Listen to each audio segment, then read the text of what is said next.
No. You gotta use it. Yes. Alright. So I'm Ashley Rogers. I'm married to my amazing husband Gary, and we have an awesome son Nathan. If you attend Temple regularly, you've probably seen them greeting and connecting with others at the door. After graduating high school, I joined the military, deployed to Iraq just 6 months later. That year shaped the beginning of my 21-and-a-half-year career, during which I helped hundreds of soldiers reach their goals through accountability, mentorship, and training. My service taught me resilience, hard work, and the importance of showing up for others. When I retired from the Army, I felt called to continue serving my community and began a second career in law enforcement, relying on my Christian worldview to direct my decisions. While my daily duties include traffic enforcement and responding to calls supporting our community, my deeper goals focus on building a human trafficking task force for the Coleman Police Department.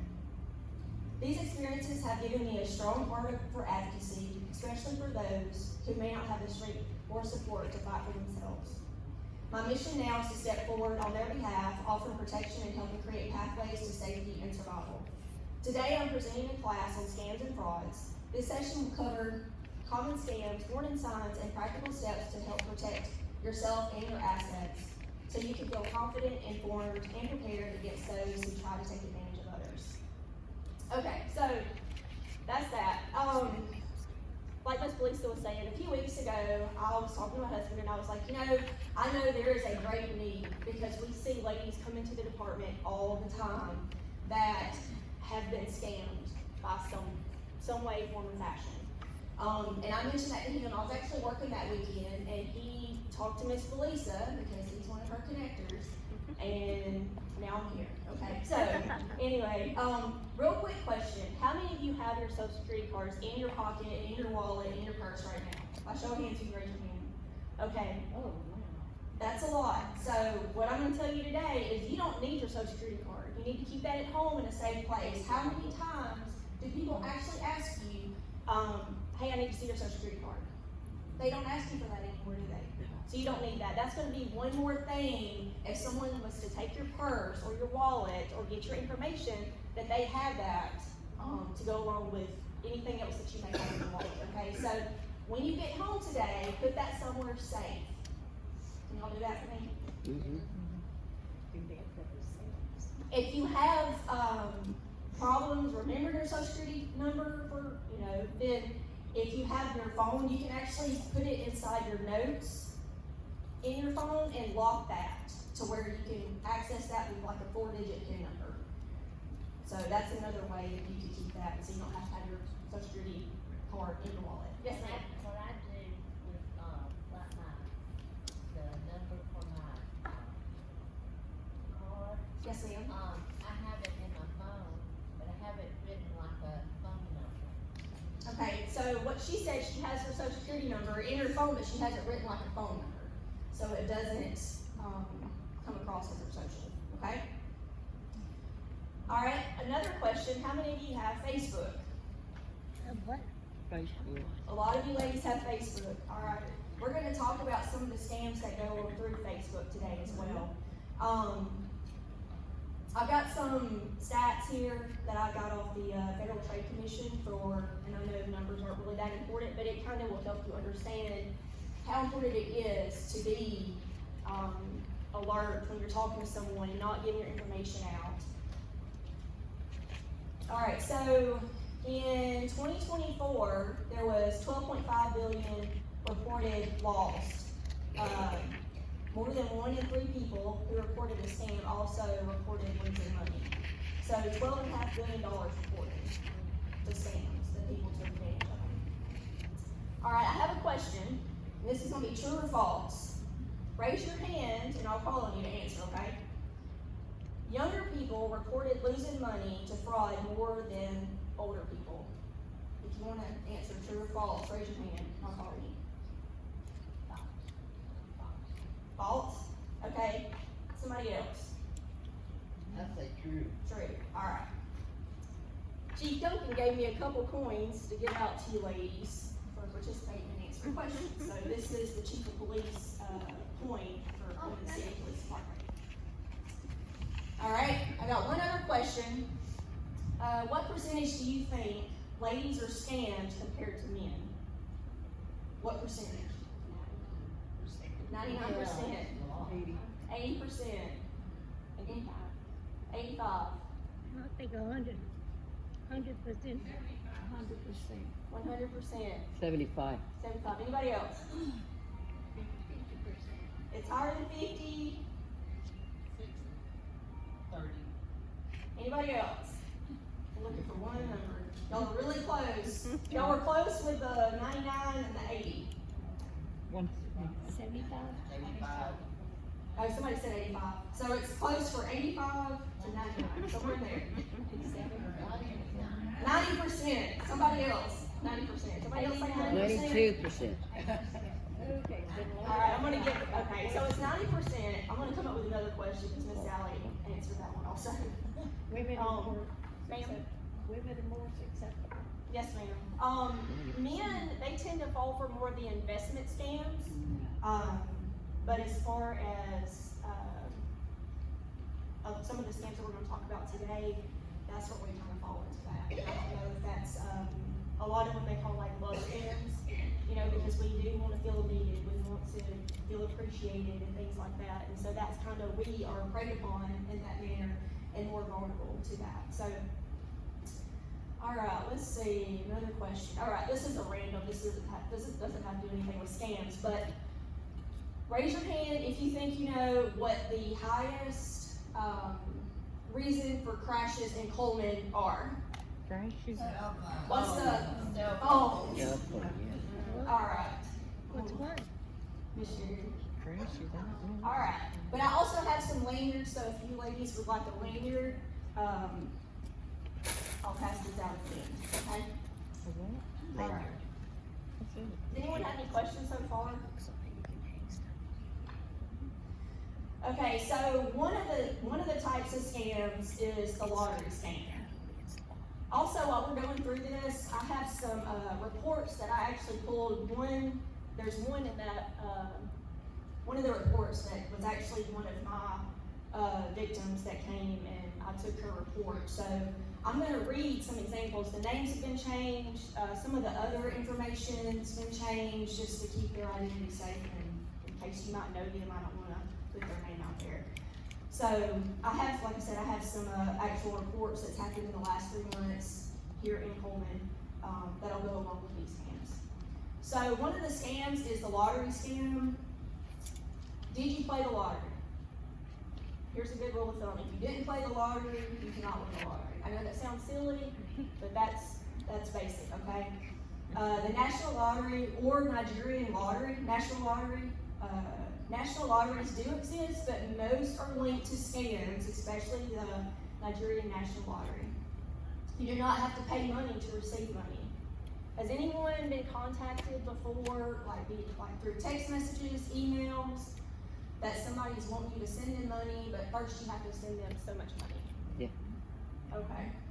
So that's just how easy that happens, all right? No legitimate lottery would ever require you to send money in order to receive your monies. This can be through Western Union, MoneyGrams, gift cards, any of that.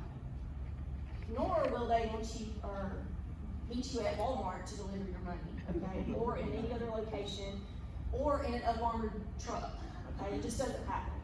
So, let's see. Ma'am? Yes, ma'am. Yes, ma'am.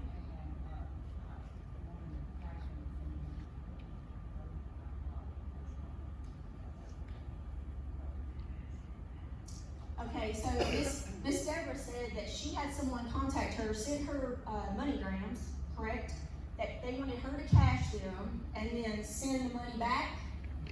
So, and those MoneyGrams were not, they had already been used, they were no good, so they would have been using her to get that money to them, okay?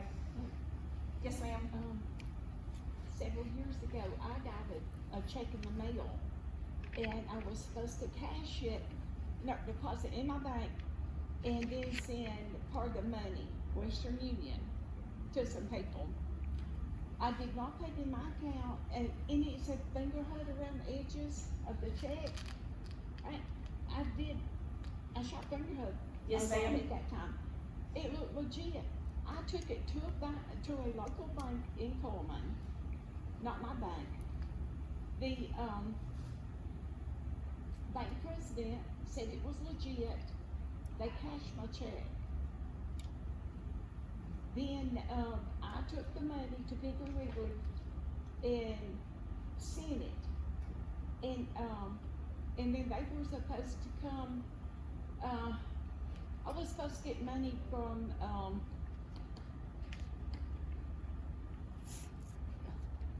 my mind goes blank, FedEx. Okay. That's how I was supposed to get my check back, was FedEx. And, so I sent this money. And it didn't show up. I called the number, of course, they had been disconnected. And, my neighbor's friend worked for Secret Service. And this money went to Canada. I was laundering money. Yes, ma'am. We're gonna talk about that, money mules. And, Sue was a money mule. and I said, I thought about keeping the money. He said, there would have been there'd been hit out on you if you had kept that money. You would have been killed if you kept like $1,400. Wow. And this was, like I said, several years ago. Yes, ma'am. And, then I got a letter from this bank that cashed a check that told me I was over $2,000 withdrawn in my account. I did not have an account there. So I didn't lose any money, but had I not have cashed it at this bank, I would have. Yes, ma'am. So, we're gonna talk about some money mule situations also. But an example that goes with the lottery here, I spoke with the victim, Miss Jane Doe. Like I said, these names are not real, but it's a real situation. She stated that she had received a text message around October stating that she had been selected to receive $500,000 from someone who had won the lottery. They were giving money away as charity, and her phone number was selected. She responded to the text message, and that began a 3-month sequence of events. She was then led to believe that she had to pay taxes on the money before they could send it to her. In total, she sent the suspect $20,000. $20,000, ladies, $20,000. And Apple gift cards. Once she began sending the codes for the gift cards, the suspects kept saying that she won more money and that she had to pay more in taxes. The victim has taken out multiple loans to pay for the taxes. That's happened here in the last 3 months. Wow, Okay? wow. All right, jail fraud schemes. Even I have received a phone call from someone that claimed to be a Sergeant Lambert from Coleman County Sheriff's Office that said I was, had fines that I needed to pay. Okay, so there's a couple different things that go on there. Like Miss Lisa was talking about earlier, they want you to pay money for your fines, or there's a loved one that's in jail that you need to pay for them to get out. I can promise you this, that if there's someone that's gonna call you, they're gonna be calling you directly from jail, and you're not gonna be putting money or sending money over the phone, because that'll be through bail bondsman or, cash, which you have to go to the, magistrate's office to pay for that, okay? So, yes, ma'am? I had one that they called me and told me my grandson was in Mhm. jail. And that he needed bail money. Yes, ma'am? Well, they told me his name and everything. And then I said, excuse me, would you put him on the phone? And they put him on the phone. I wasn't no more my grandson the man to me, because whenever he said, hello, grandma, my That's not, grandson does not call me grandma. yes, ma'am. Miss Harriet said that, apparently her grandson was in jail, and they called her saying that he needed bail money. They put him on the phone, cause she wanted to talk to me, and he addressed her as grandma, but he doesn't call her grandma. That's another thing, you know. One of the ladies in our life group said that this kind of the same thing happened to her dad. So it was the grandson, it was her grandson or granddaughter that was calling, and they addressed him as like grandfather, and they don't call him grandfather. They call him Poppy or Pawpaw or whatever. Okay, so that's another thing to look for. This was mentioned earlier, if you missed court, jury duty, or you have a warrant, they'll ask you that you pay money for a fine. You will often have him call a secondary number to make payment arrangements. And payment is usually in gift cards or money transfers. They will try to sound professional. So like I said, I got the phone call that says, hey, I'm Sergeant Lambert, he used the rank, he gave his name, he gave what, that he was with the Coleman County Sheriff's Office. So, they will try to sound professional. Yes, ma'am.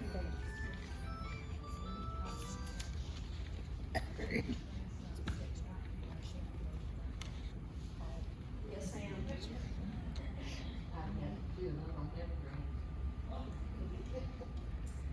Another scam is the IRS tax scam. The IRS will never initiate any inquiry over the phone. Wait for the letter. If someone calls claiming to be with the IRS, hang up. Never give any personal information over the phone. Your social security number, your driver's license number, your date of birth, family members' names. This information can be used for an identity theft or another scam. They will contact you through a letter with instructions to make payments or arrangements. Never send money by mail, gift cards, or money transfers. If someone has filed taxes using your information, you need to contact the IRS and request a PIN number. That could take 3 or 4 years to get your tax return back, if that's the case. Yes, ma'am? I hear about these, I've heard about this from a good friend. Yes, ma'am. Someone asked her to purchase an Apple card. Is that That's the gift cards, Apple cards, yes, ma'am. Yes, ma'am. This business, as you say, give you all this money for a food card. Is that a scam? If it's actually through Medicare, I know that there's one thing that you can get, they send you a card. Sorry. They give you a card, and it's kind of like you can use it at the farmer's market. That is a legitimate thing that comes from the state. Okay, so y'all are getting some that are not. Right. Yeah, Okay, I'm not aware of those. That's the first I heard of that. I get at least 5 or 6 a month of different places that food, you got $1,000 worth of food, and I'm thinking, yeah, sure. Oh, yeah. And also, In the if mail, it's too good to be true, yeah. that's. I take it down to the bank, or I'll take it to the Social Security and ask them, is this? Always. Yeah. Always, and we're gonna cover that a little bit later as well. Always, always, always reach out to someone that you trust. And I'm gonna give you phone numbers for the non-emergency number for Coleman Police Department and for the Sheriff's Office, depending on where you live at. That way, they can get you in contact with the person that can help you figure out what's right and what's wrong, okay? Did you have questions? Yeah, I was just going to say, I got a phone call. My husband passed away last year. His first name was David. And they said they wanted to speak to David. And they said it was the insurance company that we did use. And I'm like, if you're the insurance company that I used, you would know that David's not. And I said, we have an agent. You're not our agent. And they said, well, what's your agent's name? I said, I'm not talking to you. So it was just like, how can they, it's like they get a little bit of information and then they're just going to go, it's very cruel, very cruel. I had someone to call, and it was the supplemental stuff. I thought, okay, I'll check into it, with including the food card and stuff.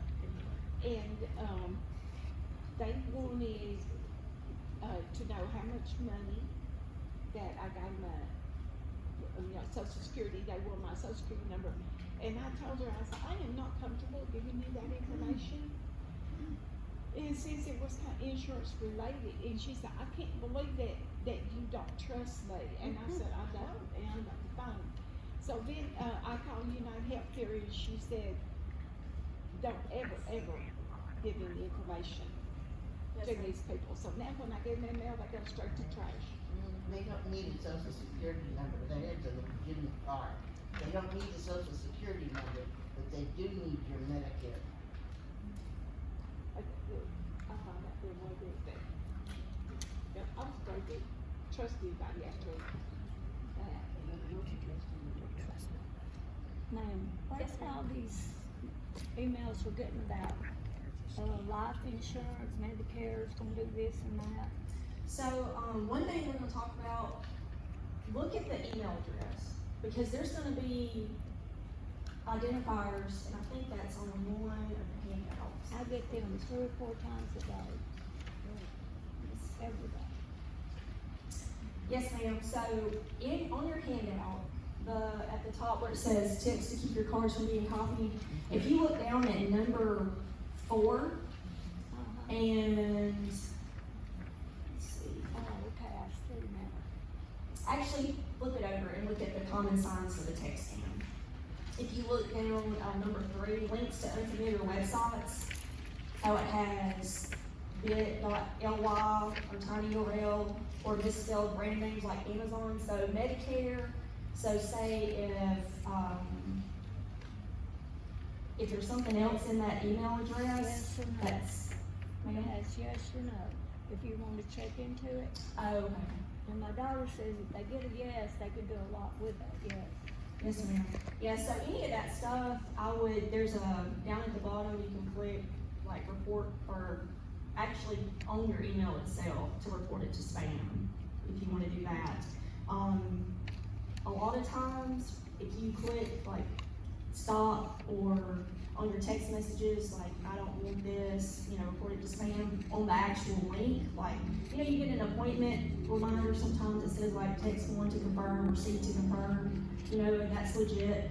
But sometimes with these things, you might get a text message that says, to opt out of this, click here. Well, if you click here, that's gonna let them know, hey, this is a valid phone number. This is a valid person that this just went to. So that kind of opens back to that whole scenario with your daughter saying, if you click yes, then, hey, they know someone else is on the other line. So keep that in mind. Yes, ma'am.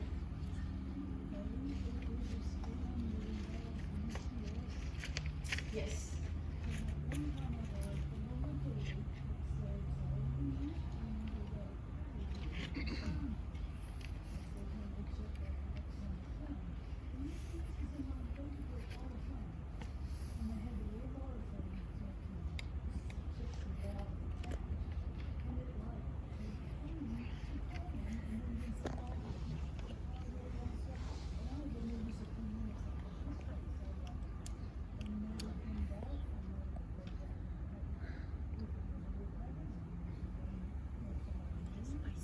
Yes, ma'am. So what Ms. Sherry is asking about, if UPS, if there's stamps with that, where they put like a Post-it or the little tag on your door that says, hey, sorry we missed you.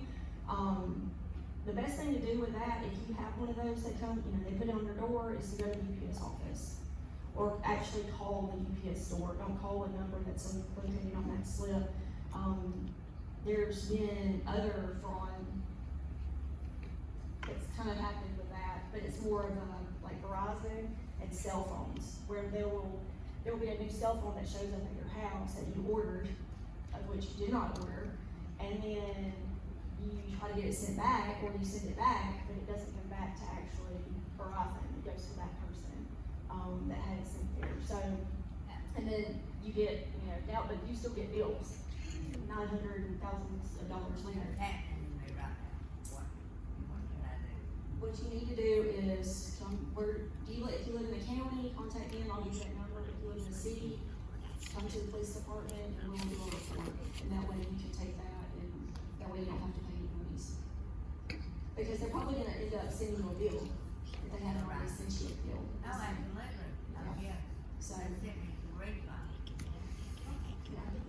So, but it's not really Verizon doing it. That's what I'm saying, it's for the scam. So I had a lady that had 3 phones, an internet hotspot, there was something else that they sent, and her daughter, they just signed for it because they were, they were like, oh, maybe, dad got these or whatever, and that wasn't the case. Mm-hmm.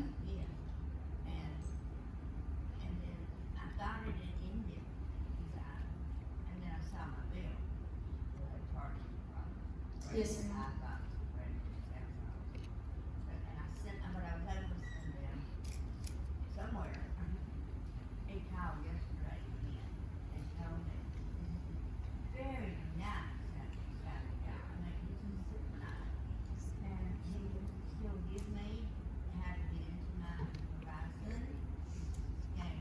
Yes, ma'am.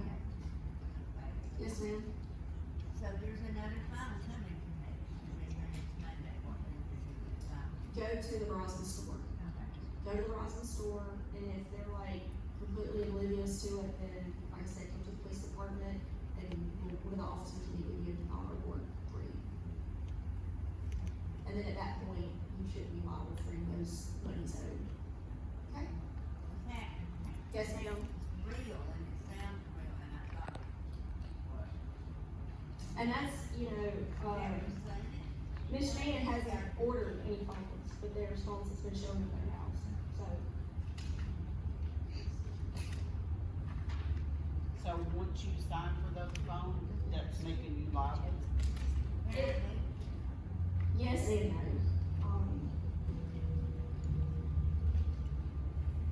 It's saying that you're accepting it, you know, but also if you don't realize what it is, then clearly, you know, that's a scam. I mean, if you ordered phones yourself, like, hey, you went on, like, the app in your phone and ordered a phone because, hey, it's time or whatever, I'm having issues with this one, that's one thing. But with this, you can go and tell them, like, I didn't order these phones, but that's part of it, like, when you open them, and then it even looks more like you know, ordered them yourself. Did you even accept it? No, Just said it, no. yes, ma'am, don't even sign for it, they can take it back. That's why I can do Monday, too. Yes, ma'am, yeah, just come to the police department on Monday, and they'll dispatch an officer or take your, Get it? ma'am, That's what it takes now. do you, I know they're gonna be your money. yeah, just reject it. Tell them, that, yeah, if you're there when they come to deliver it, just reject it. So, yes, ma'am, you're welcome.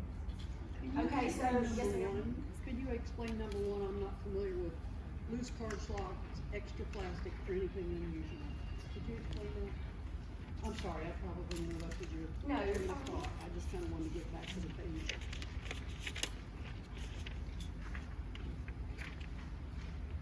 Okay, so what, I don't know what a loose card slot is, or extra plastic, or anything unusual in an ATM. yes, ma'am, so, I don't know if you've seen this on TV before, where, or, you know, maybe a video on social media, Facebook, or whatever platform.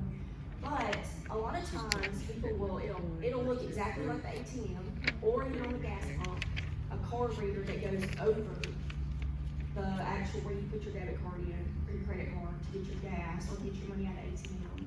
And then it records your PIN number, use your PIN number, and your card number. And so then the person comes back later, and they take that, and then they're able to download all of that information from your card, your number and your PIN number, download that, so now they can order things online or whatever the case may be. So what that's talking about is, even I do that, like if it's, I like pull on where you put your debit card in, pump gas, like I pull on that. If it feels flimsy or there's anything that doesn't feel like it's intact, then it probably isn't, and it's probably something that's been put over that, gas pump. The same thing with ATMs, which I typically try to only go to my bank's ATMs. I don't use gas station ATMs. My husband, on the other hand, he loves that. We always have that thing, like, why are we paying for additional ATM fees? Don't get me started on that, that's a whole other thing. When you can just either get cash back at Walmart or go to the bank's ATM, so. But anyway, yeah, just make sure that it's, you know, if it's flimsy or it looks, you know, suspicious or looks off, you know, than what you're used to, then just don't use that. And, you know, you can report that as well. Because if you see something wrong with it, the next person may not, and then that person's account may be getting hacked, so. Would it be helpful if they took a picture of that, when they come to report to you? You could, yes ma'am, you could. That way at least you know, the picture, and then like the location, what ATM or what gas pump, what, gas station that was at, so. Did you say you were gonna give us the numbers of Medicare and all that? I'm gonna give you the numbers for Coleman Police Department and Coleman Sheriff's Department for the non-emergency numbers. So, and we're gonna go over this sheet here in just a couple minutes. I've got a few more, scans that we're gonna talk about and some more examples of what's actually happened here. And then we'll get to this sheet, and then we'll get to, the other sheet that's in your handout, talking about people that you can trust and their phone numbers on there, along with the, Coleman City Police Department and the Sheriff's Office number, okay? Alright, so this one is,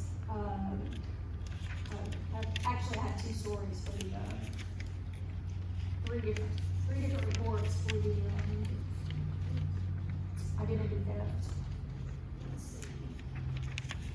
Okay, so, once again, these names are not real, but the story, the actual report's real. In February, I met with Jackie Smith at the Coleman Police Department in reference to identity theft complaint. Ms. Smith stated that she was notified of a shipment delivered to a UPS store located at 1230 Coleman Shopping Center, Northwest Coleman, Alabama. She advised that the shipment was from Verizon and was delivered on December 11th, 2025 at approximately 1:20. Ms. Smith stated that she does not have an account with Verizon and did not authorize any equipment purchases. She further advised that she has been receiving billing statements from Verizon for equipment that was ordered. Without her knowledge or consent, Ms. Smith stated she contacted the Federal Trade Commission and filed an identity theft report through reportfraud.ftc.gov. If you wanna write that down on that paper, if you wanna pull this out, you can put that down at the top of your paper there, and it might be on this one, because this is from the FTC. Actually it is, it's at the bottom, report scams. There's still one right there that you can actually report your scam, at the bottom of this page.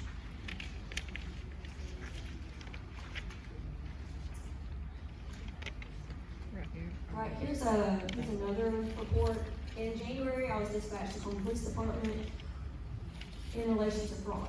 Upon arrival, I spoke with the victim, Ms. Smith. Ms. Smith received a phone call from a person that Premier Bank of the South is where they banked, was compromised and was going to wire $15,000 to Mexico. She stated they did not wish their money to be transferred to Mexico and were worried. She stated the mail told her that she could not, or that they could not speak to anyone at the bank as they may be involved in the alleged theft. So they told her not to go to the bank. Don't go to your bank, don't talk to them, only us. I'm handling this for you, okay? So they were convinced to send $15,300 to an account to Jennifer Jones, whoever Jennifer Jones was, who had a Wells Fargo account. And then it just talks about that, you know, they annotated the account numbers or whatever the case. So, actually there's the rest, I'm sorry. They wired the $15,300 in January. She also stated they sent a picture of their driver's license and stated the next day she realized it was fraudulent and the same person attempted to get $500 more and questioned the person on the phone. She stated when they questioned the person, they stated they had the ability to hack into her phone. And this is where it gets, because people are gonna threaten you to the worst, okay? They're gonna threaten you with whatever they can, whether it might be a family member, your grandson, someone you care about, or just, I'll get you in a second, someone you care about, or the worst. In this case, she stated when they questioned the person, they stated that they had the ability to hack into her phone and put child pornography on the phone. So they're gonna try to do whatever they can to get you to send money. She stated she then hung up, and Ms. Smith also stated that she spoke to Premier Bank of the South and the bank desired a report to be done against it. So these people, they don't care. They want to get your money, they want to take advantage of you.